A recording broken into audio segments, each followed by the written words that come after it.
So hello guys, আজকে আমরা আমাদের বল এর দুটো বাউন্সিয়েস্ট বল দেখাবো। ফার্স্ট আছে আমাদের কাছে মুন বল, যেটা আপনারা জানেন বাউন্স বল লেখা আছে।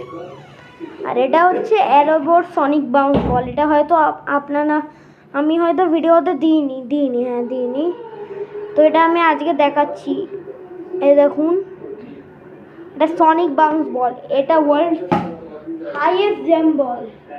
আজকে আমরা এই দুটো বলের ট্যুর দেবো গাইস।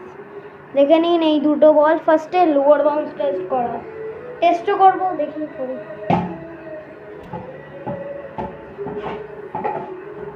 ফার্স্টেই গাইস এই বলটা বেশি বাউন্স করলো, দেখুন। ও ভাই, এখানে আসলো, কিন্তু ওটা আসেনি কারণ লোয়ার বাউন্স করলো গাইস।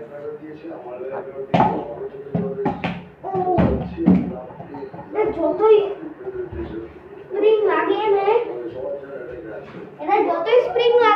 এটা বাউন্স কিন্তু খুব উঁচু করে।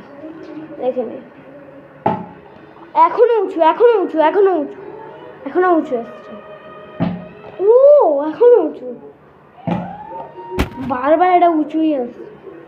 1 2 3, এখনো উঁচু। আমি এক পাবারই ফেলছি, তাও উঁচু আসছে। ও এখানে উঁচু। সো গাইস, এখানে ভিডিও এন্ড ট্যুর দিতে যাচ্ছিলাম আমরা। নেক্সট ভিডিওতে ফ্রান্সের ক্রেজি বল আসছে। চ্যানেলটাকে লাইক করতে ভুলবেন না। তো চলুন, টাটা। আর এটাই আমার নতুন মুন বল, এটা সনিক বল, যেটা আমরা কিছুদিন আগেই এনেছি। So tata guys, bye bye. Next video আমরা কালকে বানাবো আমার বন্ধু প্রহানের সাথে।